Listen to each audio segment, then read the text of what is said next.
Bonjour, bien-aimés dans le Seigneur, Jésus-Christ, encore une fois de plus, comme j'étais prévu que je vienne vous exhorter sur une petite erreur que beaucoup de frères dans le monde sont en train de faire par rapport aux Écritures. Nous aimerions que vous et moi, ensemble, par l'aide du Saint-Esprit, qu'il puisse nous aider à comprendre les Écritures. C'est pourquoi je vous invite à chacun de nous d'ouvrir sa Bible et de vaguer avec nous dans les Écritures pour voir si ce que la parole de Dieu nous présente, c'est exactement ce que les frères des prédicateurs sur Internet ont en train de faire connaître aux gens. Parce qu'un prédicateur de Christ, un ministre du Seigneur, il est là pour éclairer le peuple des choses difficiles dans les Écritures. Nous croyons que dans la Bible, il y a les choses faciles et il y a des choses très difficiles à comprendre qu'il faut vraiment de l'aide du Saint-Esprit parce que c'est lui seul qui est l'enseignant véritable. Pour ce moment, notre souci aujourd'hui, c'est de venir parler comme je vous avais convenu de le faire depuis le samedi passé, le 9 décembre, mais je n'ai pas pu le faire. Mais j'ai eu beaucoup d'empêchements. Mais à ce moment ici, Dieu nous fait grâce de nous donner ces moments, encore une fois, de venir les partager avec vous. Sur le point, lorsque Jésus a été tenté par les diables, et Jacques, chapitre 1, verset 13, qui nous dit que Dieu ne peut pas être tenté par le mal.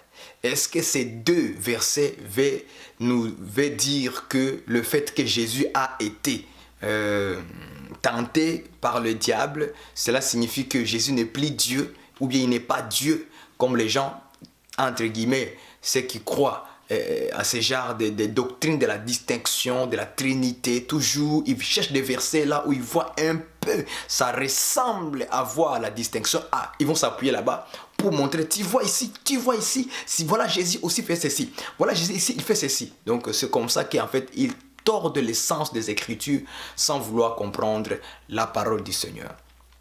Aujourd'hui, notre souci est de venir éclairer ces deux versets. Est-ce que ces deux versets, l'histoire de Jésus qui fut tenté et l'écriture de Jacques qui écrit en disant que Dieu ne peut être tenté par le mal. Or Jésus, si on appelle Jésus Dieu, mais pourquoi aussi il a été tenté? Parce que Dieu n'est pas tenté par le mal. Ou il ne tente personne lui-même. Est-ce que vous comprenez? Est-ce que ces deux versets collent ensemble? Nous avons compris qu'en réalité, les versets bibliques, ce sont des frères. Ce sont les écailles des crocodiles. Quand tu prends un verset, trouve son frère pour expliquer un autre verset. Mais aujourd'hui, nous allons résoudre le problème de ces versets, de Jésus qui fut tenté et Jacques qui dit que Dieu ne peut être tenté par le mal. Donc, je vous invite, bien aimé dans le Seigneur, d'ouvrir votre Bible, d'aller avec nous pas à pas, parce que nous allons lire d'abord les songes, les Écritures, et après nous donnerons l'explication par l'aide du Saint-Esprit. Que Dieu nous aide aujourd'hui encore une fois de plus. Donc, nous allons lire quelques passages. Matthieu,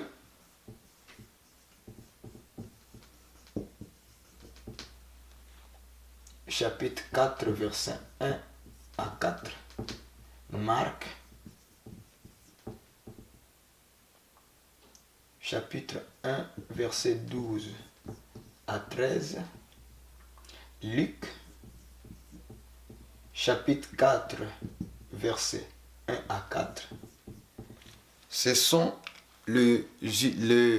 l'histoire de Jésus qui fut tenté par les diables. Mais j'aimerais quand même nous puissions les lire littéralement tel qu'il est écrit, selon les 4 évangiles qui écrit exactement ce qui s'est passé avec Jésus-Christ lorsqu'il fut tenté par les diables. Lisons Matthieu.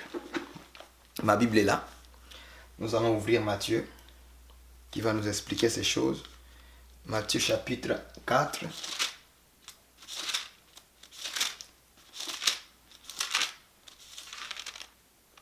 Au verset 1 à 4. Il dit ceci. Alors Jésus fut emmené par l'Esprit dans le désert pour être tenté par le diable. Après avoir jeûné 40 jours et 40 nuits, il eut faim. Le tentateur s'étant approché lui dit, « Si tu es fils de Dieu, ordonne que ces pierres deviennent des pains. » Jésus répondit, « Il est écrit, l'homme ne vivra pas de pain seulement, mais de toutes les paroles qui sortent de la bouche de Dieu. » Ça, c'est Matthieu qui parle. Et il nous révèle, selon ce qu'il a écrit, il nous révèle que Jésus fut amené dans le désert par, par l'Esprit dans le désert, fut amené par l'Esprit dans le désert pour être tenté. Voyez? Donc c'est l'Esprit qui a amené Jésus pour être tenté. Est-ce que vous comprenez ça? Donc pour être tenté. Les tentateurs s'étant approchés lui dit, si tu es fils de Dieu, ordonne que ce pierre devienne de pain. Est-ce que vous voyez ça? Donc le diable va dire à Jésus, si tu es fils de Dieu, prends cette pierre, change-la en pain et mange. Et Jésus va lui répondre en disant, il est écrit, l'homme ne vivra pas seulement du pain, mais de toutes les paroles qui sortent de la bouche de Dieu. Il dit que l'homme ne vivra pas de pain seulement, mais de toutes les paroles qui sortent de la bouche de Dieu. Je répète, l'homme ne vivra pas de pain seulement, mais de toutes les paroles qui sortent de la bouche de Dieu. Je répète encore, l'homme, vous voyez ça? Et soulignez déjà ça. C'est déjà une réponse déjà pour vous. Vous voyez? Donc, quand les gens lisent la Bible, il faut bien les lire d'abord. Il faut bien répéter les Écritures comme il faut, à la manière de ce qu'il est écrit. Et c'est alors que vous donnerez l'explication. Vous voyez que les gens, pour fuir, pour refuser que Jésus n'est pas Dieu, ils vont utiliser ce genre de versets. Ils vont prendre les versets de Jacques, qu'on va lire bientôt, et il prend l'histoire de Jésus là où il fut tenté par les diables, pour vous montrer que tu vois, Dieu ne peut pas être tenté par les mal, mais Jésus a été tenté, donc Jésus n'est pas Dieu. Vous voyez leur raisonnement. C'est ça les arguments. Il prend deux versets contradictoires. Il prend deux versets tellement éloignés, ce sont des versets qui ne se tiennent pas ensemble. Mais ils vont les prendre pour les utiliser afin de vous séduire ou bien de vous tromper, de vous amener dans la confusion. Ils disent, ouais, c'est vrai, tu vois. Hein? Ah, Jésus fut tenté par les diables. Mais Dieu ne peut pas être tenté. Jacques a dit que Dieu ne peut pas être tenté. Vous voyez, Jésus n'est pas Dieu.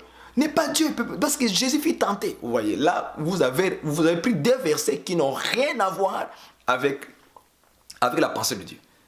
C'est comme ça que nous appelons ça les écailles des crocodiles. Quand vous prenez les écailles des crocodiles, cherchez le frère des écailles des crocodiles. Son frère qui est collé avec lui. Ne cherchez pas les écailles qui sont à la tête pour aller expliquer avec un écaille qui est à la queue. Non. Ne prends pas les écailles sur la jambe ou bien sous les pieds de la crocodile pour venir expliquer avec l'écaille qui est à la tête. Non, ce sont des écailles qui sont tellement éloignées. Ils ne sont pas ensemble. Donc pour expliquer ces choses, un verset comme ça, il faut prendre toute l'histoire de Jésus et bien comprendre les contextes et les choses que le Seigneur a mis dans les Écritures. Sinon là, nous allons vaguer inutilement dans les Écritures et ça va créer la guerre entre frères. C'est pourquoi on ne se comprend pas. Pourquoi? L'autre prend un verset ici, il veut réfléchir. Il prend un autre verset là-bas, il met deux versets qui sont contradictoires. Hein?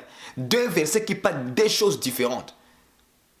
Deux versets qui parlent des explications différentes. Et il veut nous faire croire que ces deux versets peuvent coller ensemble. Ça ne peut pas coller ensemble. Ce sont les écailles de crocodile tellement éloignés qu'il faut les éloigner, il faut les laisser comme ça. Il faut chercher le frère du verset. Voilà, aujourd'hui, par la grâce du Seigneur, vous aurez l'éclaircissement sur ces choses. Donc, Jésus qui fit tenter là, vous allez comprendre. Jésus a répondu, le diable a dit à Jésus, il dit à Jésus ceci, si tu es fils de Dieu, prends cette pierre, change-les en pain. Ah, Jésus dit, l'homme, j'aime ça, la réponse, l'homme ne vivra pas seulement du pain, mais de toutes les paroles qui sortent de la bouche de Dieu. Donc, l'homme ne peut pas vivre seulement du pain. Parce que le diable a présenté une pierre changée en pain. Donc Jésus avait faim. L'écriture est claire. Jésus eut faim. Qui a eu faim? Jésus. Donc Jésus qui a eu faim, le diable lui donne quoi? Suggestion. Prends la pierre, change-le en pain. Jésus répondit, l'homme. J'aimerais que vous souligniez ça. L'homme. C'est là où vous allez comprendre. Allons-y et qu'on peut lire aussi. Marc aussi va nous aider. Marc. Chapitre 1, verset 13 à 14. Marc, chapitre 1, verset, à partir du verset 12. Commençons au verset 12. Marc chapitre 1, verset 12. Nous sommes ici, Marc. Aussitôt l'Esprit poussa Jésus dans le désert. L'Esprit poussa Jésus dans le désert où il passa 40 jours, tenté par Satan. Il était avec les bêtes sauvages et les anges les servaient. Vous avez vu ça? Donc l'Esprit de Dieu l'a amené Jésus dans le désert pour être tenté pendant 40 jours.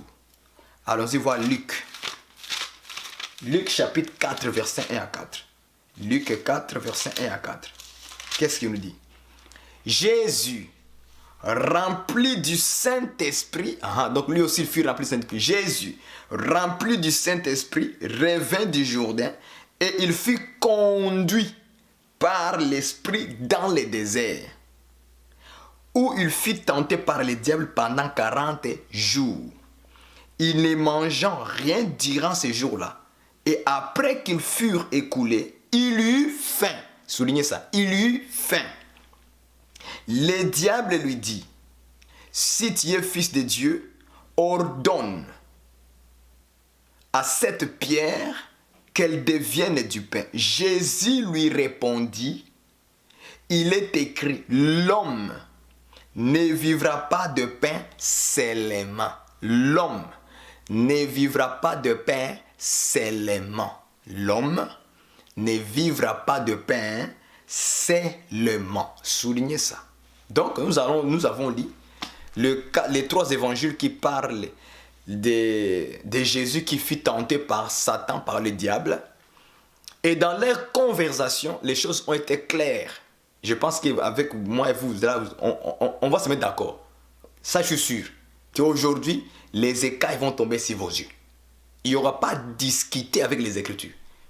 On n'a pas besoin de réfléchir. Il est strictement interdit dans cet évangile de Christ de réfléchir ni de raisonner. Souvent les gens les disent, mais même après ils raisonnent. Non, on n'a pas le droit de raisonner. On doit répéter les Écritures. Satan parle à Jésus. Il lui dit, si tu es fils de Dieu, prends ce pain, cette pierre plutôt, cette pierre, change-le en quoi? En pain. Jésus répondit, il dit que l'homme ne vivra pas seulement de pain, mais de toutes les paroles qui sortent de la bouche de qui? La bouche de Dieu. Est-ce que vous comprenez? Jésus a parlé de qui? Jésus a parlé de l'homme. Soulignez ça. Hein? C'est là où nous allons maintenant commencer notre petite correction de cette erreur grave que les frères sur Internet sont devenus d'enseigner sur les Écritures. Homme. Donc Jésus va répondre au diable en disant que l'homme, parce que Jésus avait eu faim. Et qui a faim? C'est l'homme qui a faim. L'écriture est claire. Je n'ai pas besoin de réfléchir. L'écriture est claire. Jésus répond l'homme. Donc il est question de l'homme. Homme. Un homme a quoi? Un homme a un corps, a la chair.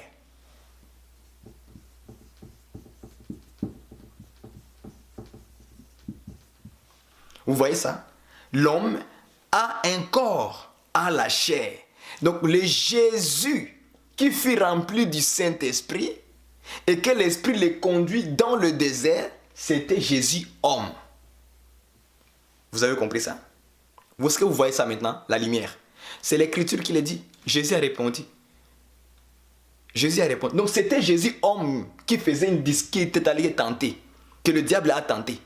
C'était Jésus homme. Donc déjà ici, nous voyons que ce raisonnement-là tombe en disant que parce que Dieu n'est pas tenté par le mal, mais Jésus a été tenté. Donc Jésus n'est pas Dieu. Faux. C'était un homme qui était tenté. Est-ce que vous comprenez ça? C'était l'homme qui était tenté. Ce n'était pas Dieu qui était tenté, c'était l'homme qui se fit tenter. Pourquoi? Parce que c'était l'homme qui fut conduit par l'Esprit de Dieu, selon Luc. Luc dit que Jésus fut rempli du Saint-Esprit. Donc, le Jésus qui fut rempli du Saint-Esprit parce qu'il venait de où? Du Jourdain. Parce que si nous comprenons Luc très bien, lisons un peu Luc. Luc dit, Jésus rempli du Saint-Esprit revint du Jourdain.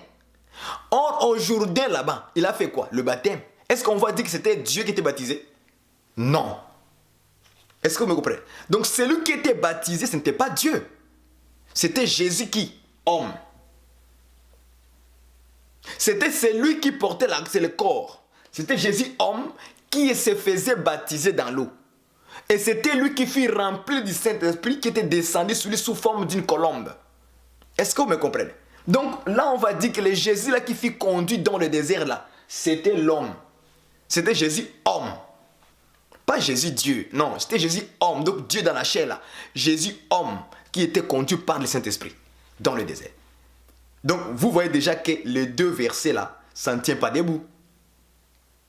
Ou bien, lisons un peu Jacques. Jacques, chapitre 1, verset 13 à 14. Jacques, chapitre 1, verset 13 à 14. Allons-y, bien-aimés dans le Seigneur. Nous sommes en train de faire tomber tout raisonnement inutile là, qui vient seulement mettre la confusion dans l'esprit des peuples de Dieu. Allons-y voir ça, Jacques. On va lire Jacques. On va lire. Jacques chapitre 1 verset 13 à 14. Que personne lorsqu'il est tenté ne dise c'est Dieu qui me tente, car Dieu ne peut être tenté par le mal et il ne tente lui-même personne. Mais chacun est tenté quand il est attiré et amorcé par sa propre convoitise, puis la convoitise lorsqu'elle a conçu enfante le péché, et le péché étant consommé, produit la mort. Bon, l'écriture est claire. Que personne, lorsqu'il est tenté, ne dise « c'est Dieu qui me tente », car Dieu ne peut être tenté par le mal. On a bien dit « Dieu ». C'est simple que ça. Mais c'est lui qui fut tenté dans le désert, c'est qui? Jésus, homme. C'était l'homme qui a eu faim. L'homme a eu faim. Est-ce que vous comprenez ça? 2. Il venait du Jourdain. C'était l'homme qui était baptisé. C'était Jésus, homme, qui était baptisé. Ça, c'est la deuxième chose, élément. Et quatrième élément, on dit qu'il fit remplir le Saint-Esprit. Or, ceux qui sont remplis de Saint-Esprit, ce sont les hommes. Et il fit conduire dans le désert, par l'Esprit encore. Donc, c'est le Saint-Esprit qui l'a conduit. Est-ce qu'on va dire que Dieu, il s'est fait conduire Dieu? Non.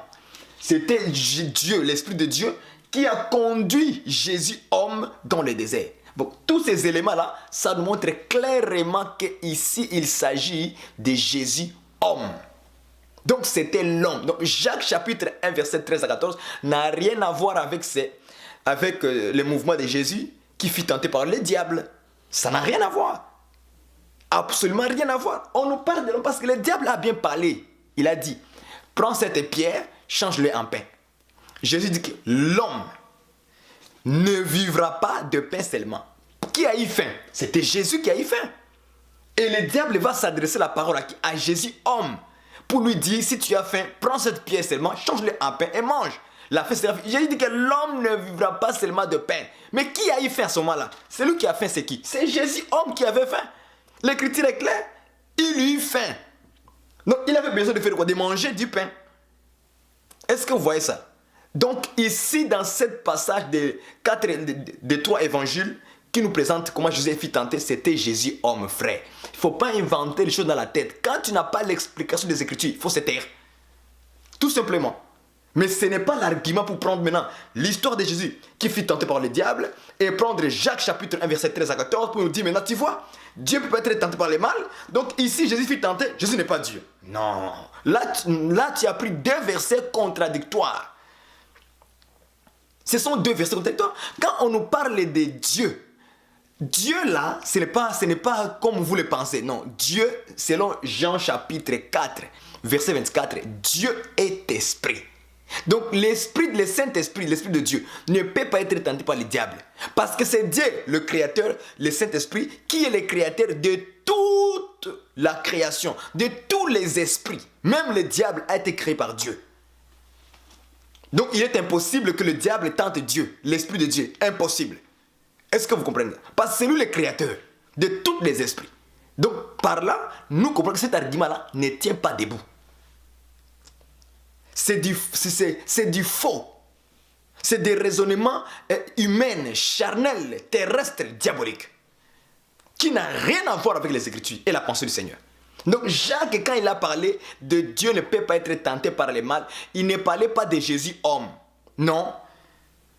Il ne parlait pas de Jésus homme. Il parlait de Dieu, l'Esprit de Dieu, qui ne peut pas être tenté parce que Dieu est esprit. Donc l'Esprit de Dieu peut être tenté. Maintenant, quand on regarde Jésus dans les 3 évangiles, on nous dit que c'est le Saint-Esprit, c'est Dieu, le Saint-Esprit qui a conduit Jésus où? Dans le désert pour être tenté.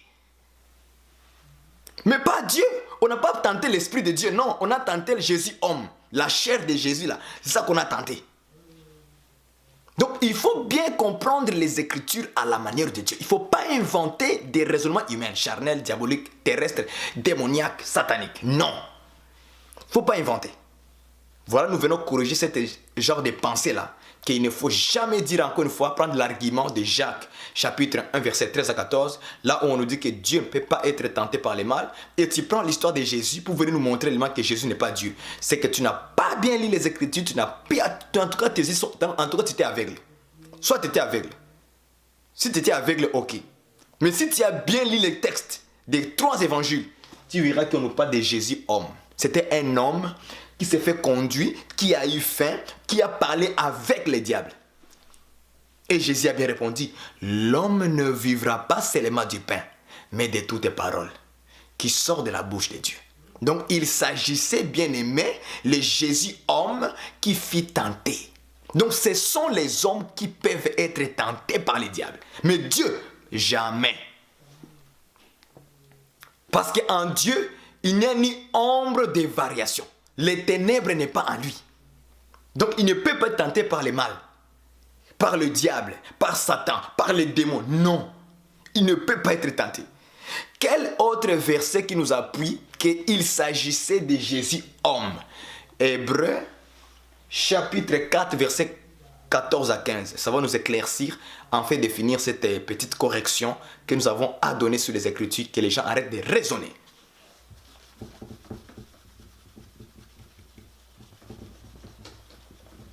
Hébreux,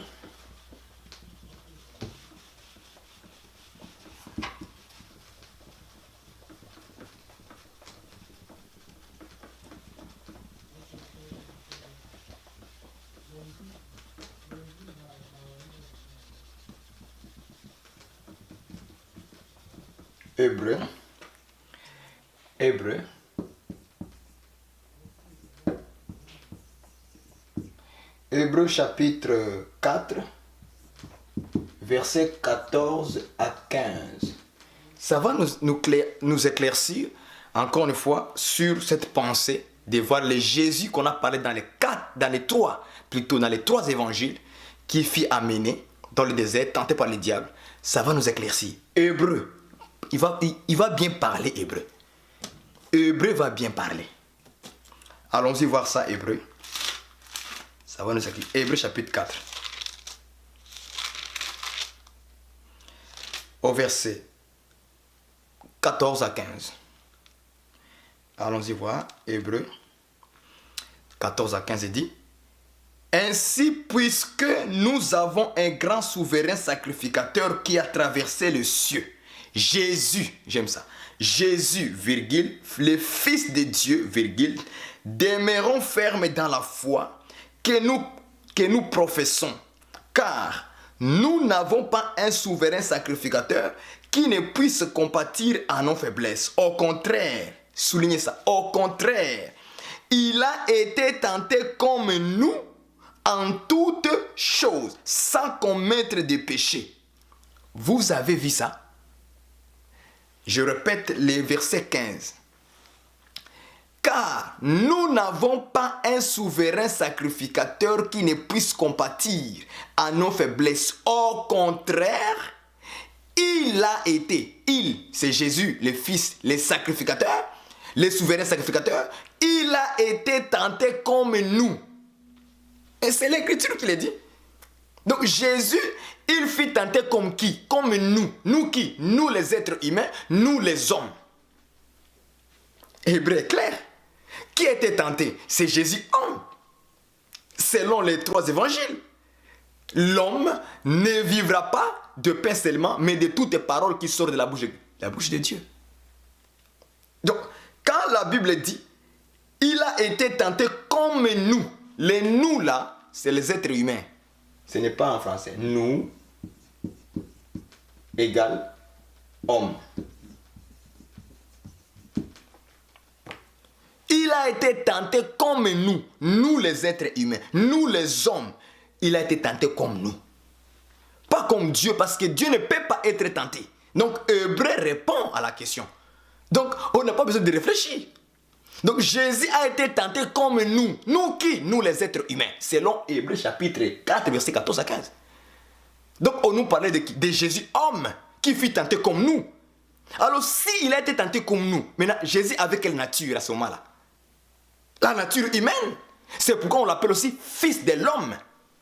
Parce qu'il vient, il a un corps. Il avait un corps, la chair, comme les êtres humains. Donc ce n'est que les êtres humains qui peuvent être tentés par le diable, par le mal. Si tu as un corps dans la chair, tu dois être tenté. Mais Dieu, jamais. Parce que Dieu, c'est l'esprit. Donc quand on nous parle de Jésus qui fut tenté, comme nous, on parle directement que Jésus qui avait la nature homme. Pas la nature Dieu, la nature homme. Donc c'est la chair de Jésus qui fut tentée. C'est le corps qui fut tenté. C'est l'homme qui fut tenté. Lisons aussi Philippiens va nous aider par rapport à la nature de Jésus en tant qu'homme. C'est là où beaucoup de frères ont de la difficulté de comprendre Jésus homme et Jésus Dieu. Et c'est là où ils tordent l'essence des Écritures. Quand ils voient Jésus prier Dieu, ah tu vois, il priait Dieu, il n'est pas dit. Quand Jésus était à Gethsemane en train de prier, ah, tu vois, Jésus a prié, non pas ma volonté, mais ta volonté. Tu vois, il y a la volonté de Jésus, la volonté du Père. Non, vous voyez, vous raisonnez dans la chair. Vous raisonnez dans la chair, vous ne comprenez ni les Écritures, ni la puissance des Écritures. Vous ne le comprenez pas. Vous raisonnez. Hébreu vous répond, ce n'est pas moi qui ai écrit. Hébreu vous répond. Hébreu 4, verset 14 à 15. Il a été tenté comme nous. Nous qui? Nous les hommes. Nous les êtres humains. On n'a pas dit il est tenté comme Dieu. Non, comme nous les hommes. Les nous là, c'est-à-dire hommes. Les êtres humains sur la terre. Donc Jésus qui fut tenté comme nous, c'était Jésus homme. La réponse est claire. On n'a pas discuté, ajouté, à retrancher. Non, c'est point barre. Homme. Comment nous pouvons aussi approuver cela? Philippiens chapitre 2, versets 5 à 8. Lisons ça. Philippiens. Parce que les gens ne comprennent pas la nature de Jésus. Jésus a plusieurs attributs. Maintenant, dans chaque attribut, il faut la placer à sa place. Il ne faut pas vaguer et mélanger tout au même moment. Non, il ne faut pas faire ça. Il faut mettre chaque chose à sa place. Philippiens, allons-y voir, Philippiens. Il va nous aider, Philippiens. Jésus, homme, là, que nous parlons là. En commençant, Philippiens chapitre 2, versets 5 à 8. Allons-y, vous allez voir que Jésus était aussi homme. Ayez en vous les sentiments qui étaient en Jésus-Christ, existant en forme de Dieu. Déjà ici, je vous dis, existant en forme de Dieu, cela ne veut pas dire ça. C'est ça ici, là. Ce n'est pas en français, ça. Les gens lisent, tu vois, en condition de Dieu. Il était en condition de Dieu. Hein? Voilà. Et puis ils vont lire, ils vont dire, écoutez ce qu'il dit. Existant en forme de Dieu, il n'a pas regardé son égalité avec Dieu comme une épreuve à arracher. Voilà. Les gens vont dire, tu vois, il y a Dieu, mais Jésus ne voulait pas être égal à Dieu. Ouais. Je ferme la parenthèse. On continue. C'est que moi, je veux voir seulement là où on nous dit homme. Jésus homme là. Ok, il n'a pas regardé son égalité avec Dieu comme une épreuve à arracher. Mais, verset 7, mais il s'est dépouillé lui-même en prenant une forme de serviteur, en devenant semblable, soulignez ça, en devenant semblable aux hommes, et il a paru comme un vrai homme. Il a paru comme un vrai homme. Il s'est humilié lui-même, se rendant obéissant jusqu'à la mort, même jusqu'à la mort de la croix. Est-ce que vous avez vu ça? Donc Jésus, il s'est dépouillé lui-même en prenant une forme de serviteur, en devenant semblable à qui? La réponse est là dans Philippiens. Devenant semblable à l'homme. Il agit comme un vrai homme. Frères et sœurs, est-ce que j'ai besoin de parler encore ici? Donc Jésus, homme là, il ne faut jamais l'oublier dans les Écritures. Vérifiez toujours, est-ce qu'on ne parle de Jésus en tant qu'homme ici, ou pas de Jésus en tant que Dieu? Parce qu'il avait deux natures, la nature divine et la nature terrestre. Donc, là où vous voyez que Jésus est homme, il faut dire qu'ici c'est l'homme. Est-ce que vous comprenez? Il faut dire qu'ici, il est homme parce qu'il a apparu comme un vrai homme, comme un simple homme. Donc Jésus aussi avait la nature homme. Voilà pourquoi quand il est venu comme un homme, il doit aussi être tenté comme les hommes. Voilà pourquoi Hébreux 4, verset 14 à 15 nous dit qu'il a été tenté comme nous. Nous qui? Nous les hommes, nous les êtres humains. La réponse est claire. Est-ce que j'ai besoin encore de montrer d'autres versets? Non. On peut simplement finir par ici. Et fermer la Bible est partie. L'argument là qui les gens tordent, ça n'a pas de place. Jacques chapitre 1, verset 13 à 14, ne parle pas de Dieu en tant qu'homme. Non, non, non. Là, ça parle de Dieu en tant qu'esprit. Selon Jean 4, 24, Dieu est esprit. Le Père, c'est l'esprit. Donc, l'esprit de Dieu ne peut pas être tenté. Voilà pourquoi le Saint-Esprit, comme le Saint-Esprit ne peut pas être tenté, c'est le Saint-Esprit maintenant qui a conduit Jésus. Et non pas que le diable a tenté l'Esprit de Dieu, non. Il a tenté Jésus homme. L'homme qui avait eu faim, l'homme qui avait besoin de manger du pain. Et Jésus a répondu, l'homme. En parlant de l'homme, il parlait d'abord de lui-même. Parce que c'est lui qui avait faim à ce moment-là. C'est Jésus homme qui avait faim à ce moment-là. Est-ce que vous comprenez? Donc l'argument n'a rien à voir, frère. Hébreu a répondu. Philippiens nous le dit qu'il a apparu comme un vrai homme. Donc comme il est venu comme un homme, il doit dormir, il doit avoir faim, il doit gêner, il doit manger, il doit prendre la barque pour voyager, il doit être fatigué, il a fait tout ce que l'homme fait. Jésus aussi l'a vécu ces choses-là. Tous les mouvements de l'homme, Jésus aussi l'a vécu. Donc vos arguments, frères, arrêtez ça. Quand vous voulez expliquer quelque chose de la Bible, prends des versets qui conviennent et explique les gens tout simplement. Voilà ce que j'ai compris, que c'est que Jésus est. Je vais souligner une autre affaire ici, très importante, frères et sœurs. Quand vous voyez un prédicateur qui commence à raisonner sur les Écritures, je vous le dis carrément, fouillez.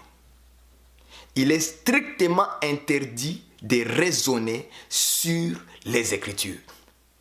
On n'a pas le droit de raisonner. Le Saint-Esprit est l'enseignant pour expliquer les Écritures. Vous voyez que les gens prennent un verset de la Bible, deux versets contradictoires. J'ai toujours posé la question aux gens. Quand Jésus priait Dieu à la croix, est-ce que ça a à voir pour enseigner les gens que Jésus est Dieu ou il n'est pas Dieu? Non.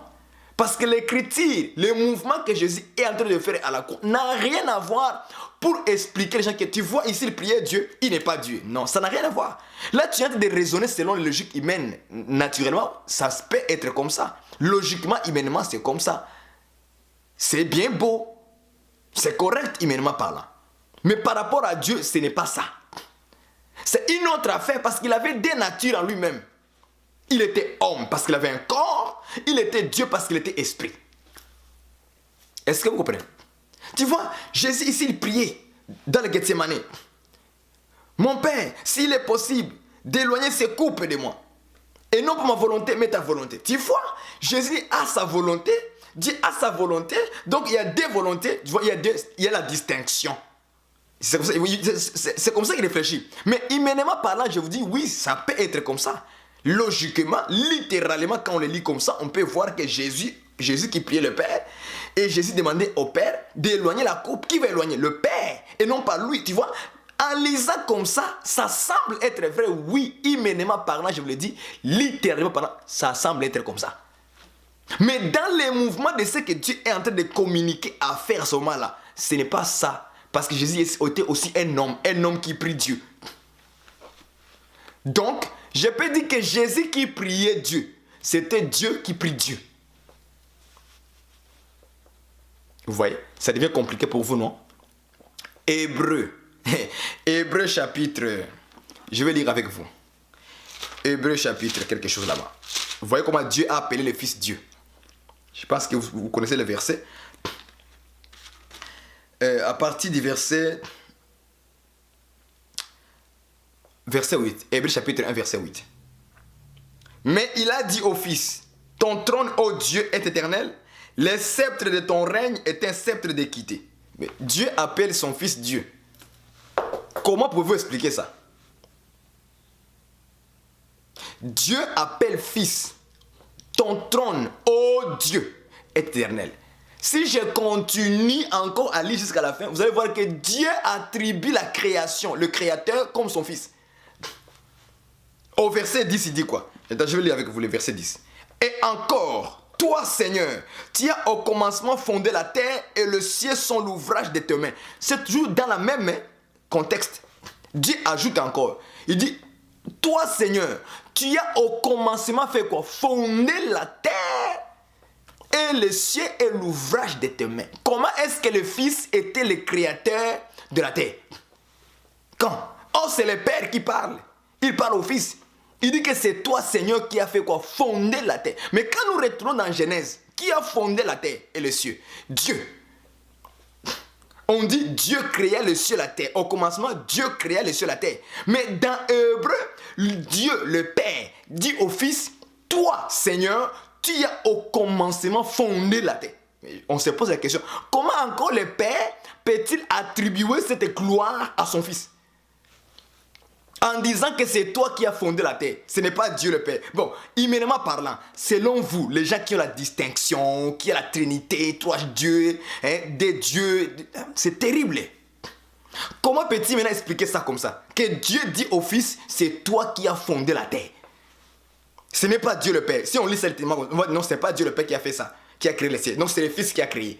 Donc si maintenant vous comprenez comme ça dans les logiques humaines, ça peut sembler être vrai, mais c'est faux, c'est un faux raisonnement. Parce que là, tu vas tordre la compréhension de Dieu. En réalité, dans Hébreu chapitre 1, verset 8, okay, Dieu s'est glorifié lui-même.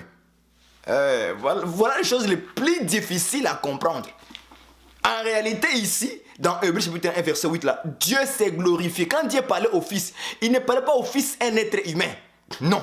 Il parlait à lui-même qu'il est le fondateur des cieux et de la terre. Maintenant, quand il parle le langage du Père, Dieu, quand il parle, il dit au Fils, ton trône, ô Dieu, est éternel. Au verset 10, il dit, toi Seigneur, tu as au commencement fondé la terre.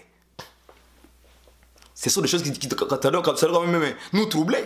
Comment est-ce que le Père, il dit au Fils, au commencement, tu as fondé la terre? Mais quand je vois le commencement, on dit, Dieu créa le ciel et la terre. Mais qui a fondé le ciel et la terre? Dans toute la Bible, les fondateurs des cieux et la terre, là, c'est Dieu. Comment est-ce que maintenant dans Hébreu, comment est-ce que dans Hébreu, Dieu maintenant a attribué cette gloire au Fils? Il dit au Fils, c'est toi qui as fait ça. Donc ce n'est pas moi Dieu, c'est toi qui as fait ça le Fils. Maintenant quand on comprend comme ça logiquement, ça semble être bon, non? Être vrai. Mais selon Dieu, ce n'est pas ça. Il faut l'interprétation des Écritures.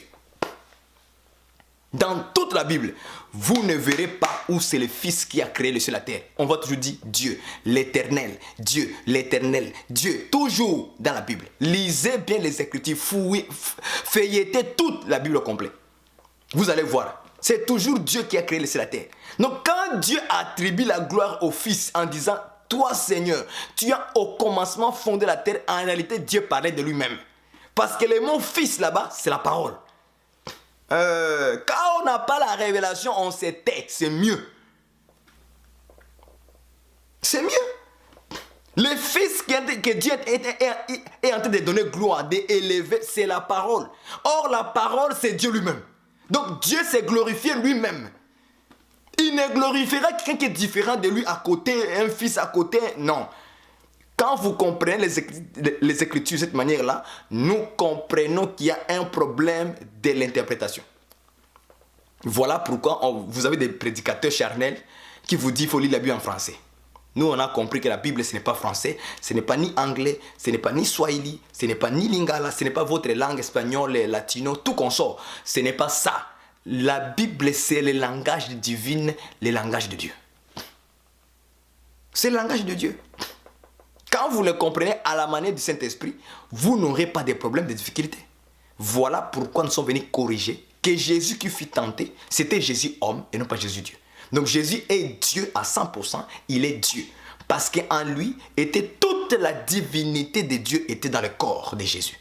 Corporellement. Quand on dit corporellement, ça veut dire corps. La chair, le corps qu'il portait. Dieu était complètement en lui.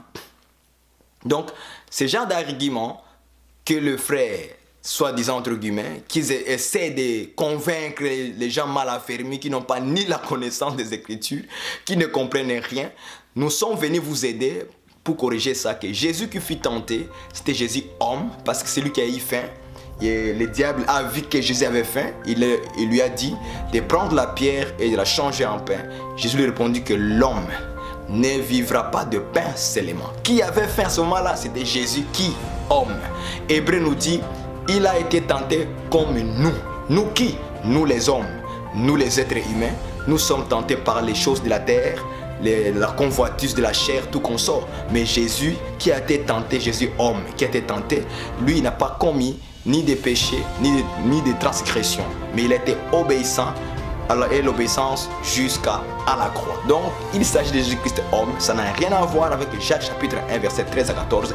N'a rien à voir avec l'histoire de Jésus qui fut tenté par le diable. Donc, les deux versets, ça ne tient pas debout.